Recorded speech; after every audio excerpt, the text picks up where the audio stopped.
that brings us on lovely Yes. to Mando. Speaking of Mando, good old Holy shit. Pedro Pascal. The boy is back, baby. He is. The man himself and the little Grogu. I miss that little green fucker so much. Grogu's so good. So I fucking love good. him so much. There was so many good moments in just one episode. That I've never known a character steal so many people's hearts with just basically doing nothing. Just poking their head up at the right time, sitting in a chair and using the force to spin themselves round. Squeezing little mechanics. Yeah, like I am fully with Mando. I would die to protect Grogu. Yeah, 100%. And it's like I'm sure Disney would as well, because he probably makes them so much fucking money. Oh, Grogu isn't going anywhere anytime soon. So yeah, like this episode, amazing episode from start to finish.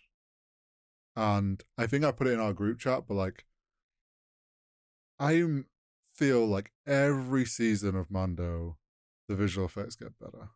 Oh, so much. It is, don't get me wrong, I know we've normally been pretty defensive of Marvel's VFX, but something like Mando really does put them to shame.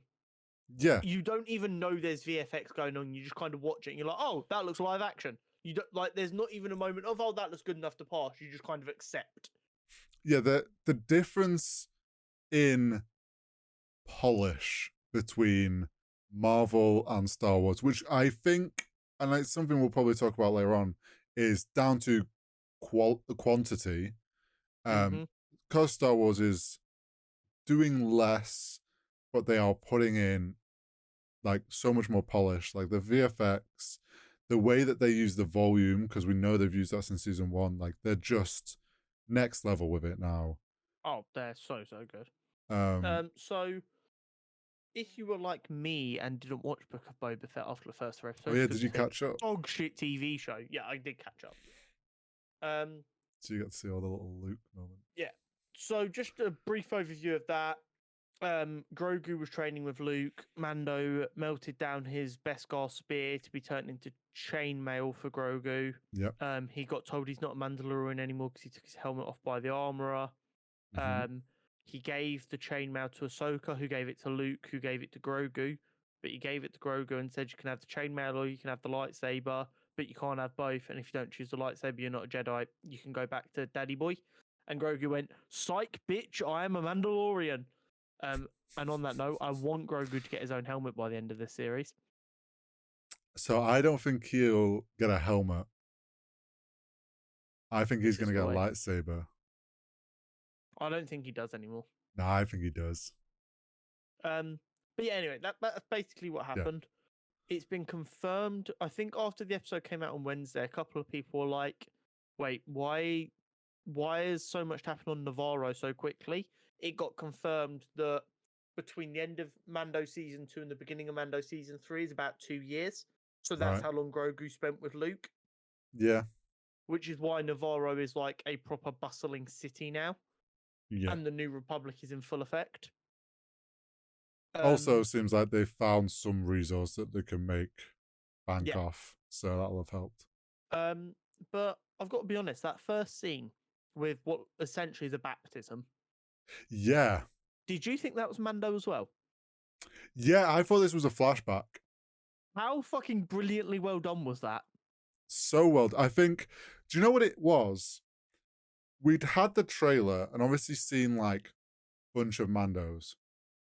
We got the moment before that. I think there was talk of it was because we had that moment where he mentioned the waters or something. Yeah. Oh, we went to see waters. Yeah. So then it's like we got that. So I'm like, oh, this is like a flashback to what used to go down. Yeah. So we understand why he has to go back there to get repentance, blah, blah, blah. And the fact that there was so many different Mandalorian clans with the different banners and colors, but then I was like, holy shit, the like big chunky guy that's always been with the armorer. Yeah, Pal Vizsla. Yeah, he's there. And I'm like, oh, okay, it must be young. And then I was like, hang on, the kid getting baptized, I thought like you was um Din Jano or whatever, I Yeah, forget, Din Djarin. Jaren. But then he put on like a blue, then the helmet was blue, like, The thing is, that kind of put me off, but I was at the same time, oh, maybe because he's still young, like this is just his first helmet. That helmet's not going to fit him for life anyway, so maybe they changed the design mm, slightly when he was a bit older. colors mean a lot for the Yeah. clans. So then I was Um. like, hang on, is he, I was like, there's no way he's Pal Vizsla's son. So then I thought it was just like a flashback to old Mandalore. And then Yeah. shit goes fucking south way too quick. That monster is dumb lit. The creature design was so good. And It's a big angry alligator turtle thing. the again, we talked about it already, but the VFX for that was fucking film level. Mm-hmm. And for a And TV show, the Gatling gun was yeah. just Palvis. Oh, I love it. It just was so funny though, watching them like get to the point where they're all like, oh, we'll grappling hook this huge creature because yeah, we're gonna be able to hold it. And then their thing's just like, I'll do the classic alligator thing, death roll. Yeah. And it just starts rolling and pulls them all underwater. So Go on. I've been pretty open my entire life that I'm not big on religion. I think Mm. cults are a dangerous thing. I would sign up to be a Mandalorian in about a third of a second. Give me a kick-ass helmet, give me a kick-ass jetpack, and give me a kick-ass gun. Yeah, but you can be a Mandalorian and not do the weird cult that is. No, but I kind of like that bit. That's the problem. I like the idea of with my helmet on, just going, "This is the way." This is the See, Also, big props to Pedro Pascal for a second, okay. because there is a big thing, especially in superhero content, where Hmm. in the third of act of a film, a character's mask gets destroyed, so that you can see their face, so that you can see their emotions. Yes. Pedro Pascal went, "Fuck that noise! I'm gonna let you know exactly how I feel through this mask." Yeah. And you do the entire time. Yeah, Like when he's like in the mechanic shop, sat with his legs up at his chin like this, and that was such a great scene. yeah, and what's his face is telling him what the little guy's saying. He just turns to him, he's like, "Really, bitch? I understand." Yeah, I'm getting that much. Like, yeah. Yeah, we've had that taste of like seeing him without the helmet on. So we know who's under there, but we also don't need to see him to No. understand or feel what his emotions. But yeah, there's the whole like he obviously rocks up and saves the day with the alligator thing, just absolutely eviscerating it. Also, I love his spaceship so much. His spaceship's so cool. An Abu Royal fighter. When he got that in Book of Boba Yeah. Fett, I was desperate for them to leave it yellow like in Oh, Phantom Menace. see, I'm kind of glad they made it shiny to kind of match his aesthetic, but Yeah, it's just like, no, I get it, but even if it was just for like a scene when like he was doing his test flight, yeah, they left it like a bright yellow, and they was like, okay, we need to tone it down a bit, I just forgot so you we could see hadn't kind it. of like experienced that reveal because you hadn't watched, So but it's such beautiful. a good moment. But we get like I found it really interesting that I genuinely thought he was gonna be kind of done with the cult after the whole "you're not a So did Mandalorian I. anymore." Like I knew that she said, "Oh, you can go to Mandalore and go in the things to repent," but I kind of thought like he's gonna realize it's a cult and it's like maybe this is his way away from it. But he was I very adamant of like, no, but by the book it says if I go do this, I can repent and I can still be a Mandalorian. And she's like, well, yeah, this is the way. I think this series is going to be like an identity crisis. Yes, I do as well. There's gonna be him wanting to be like the cult Mandalorian because that's all he knows.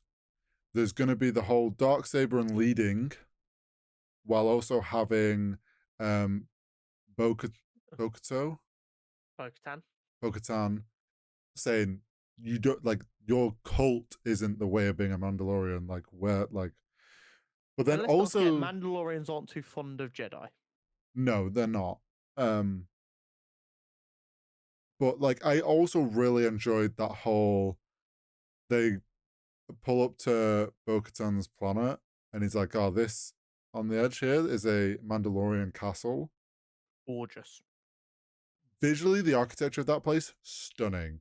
Love the I would design. move in a third of a second. Mood. I was just like, sign me up. I would change my entire wardrobe to fit that aesthetic in a heartbeat. Yeah. I really enjoyed how Mando was like, where is everyone? Let's go take Mandalore back. She's like, they're gone. Like, you didn't come with the dark saber. Like, you could sense the kind of like Resentment.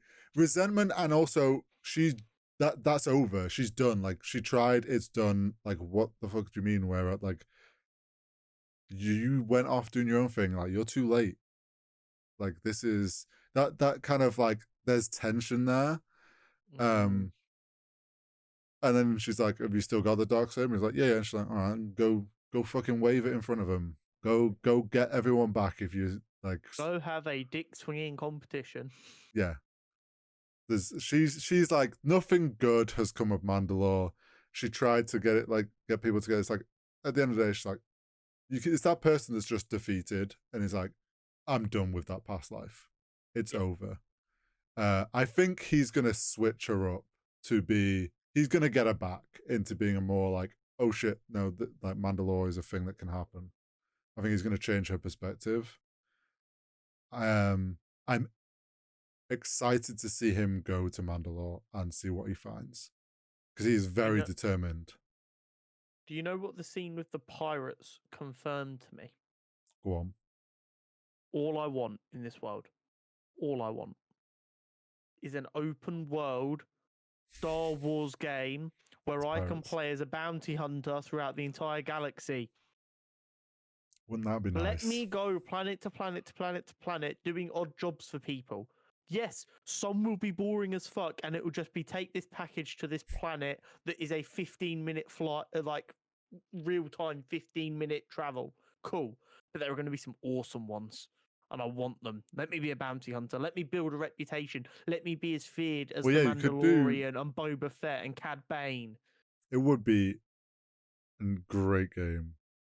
Because it's like he goes back to the town and it's like, I loved the whole oh, come, like, we'll go to my office, we'll chat, come in.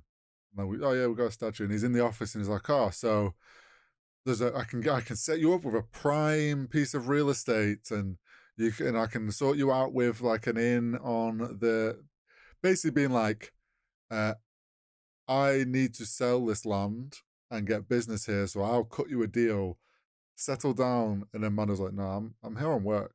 And he's like, oh. Yep. This is a business trip, sir.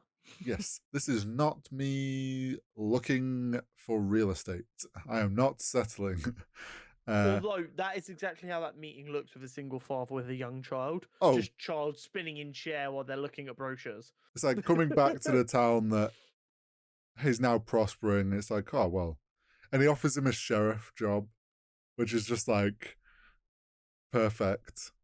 I really enjoyed the whole scene with trying to fix the droid.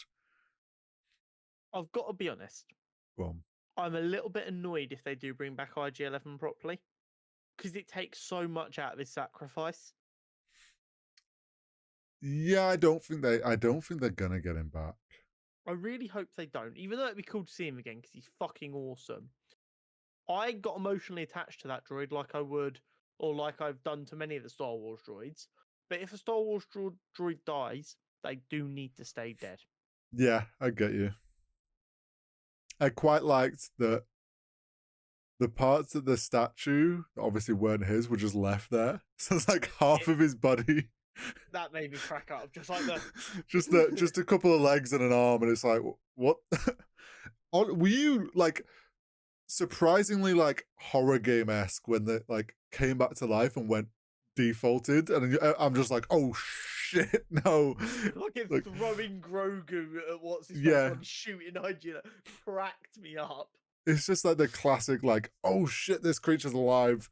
But then the whole like the little guys are fixing, and then you just see Mando's just sat there cross-legged in this tiny little space. And then like I assume there was like their bit was raised up so they could be at eye level with normal customers. and then it cuts to a side angle, and you just see him sat there cross-legged, hunched Yeah. down. He's like, how he's like crawled in there. You've got to think there was a crawl through that doorway on all fours to sit there, like a Pedro Pascal in armor, just like crawling through.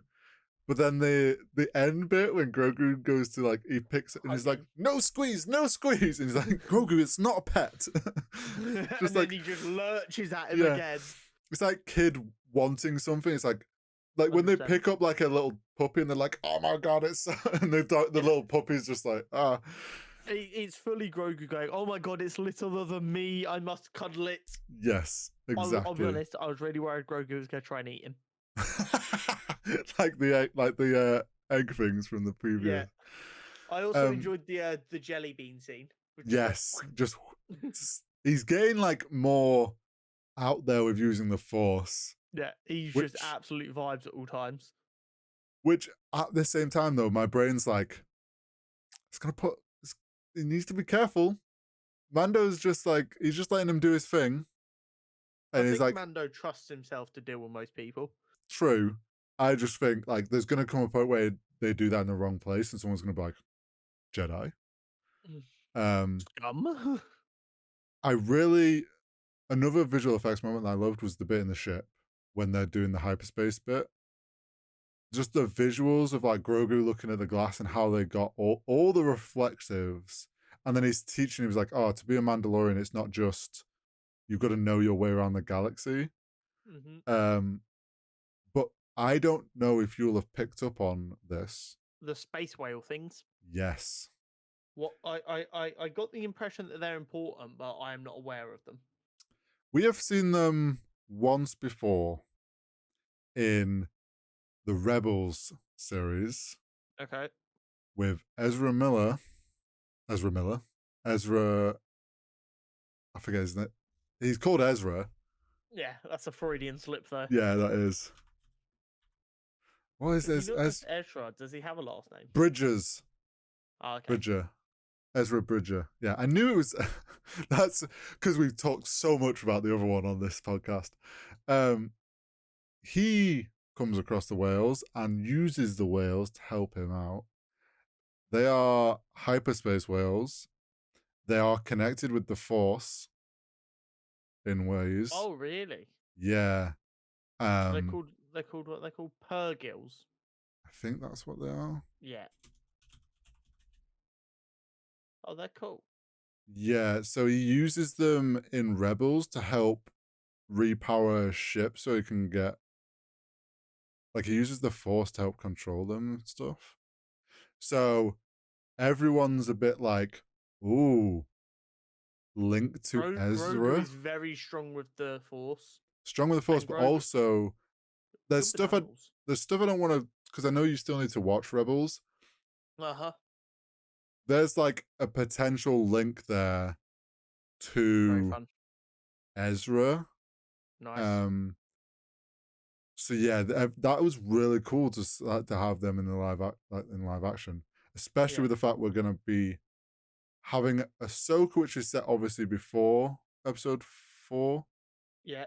But like, we know live action Ezra is coming, so there's little details, little crossover details that I'm loving, which is again probably Dave. Oh yeah, but just I'm so excited for this show. Yeah. It's going to be good. I'll be really surprised if we get bad episodes. A lot of the episodes are directed by Bryce Dallas Howard again, aren't they? Yeah, they are. And she doesn't miss. Yeah, she does amazing. Also, she is fucking good though.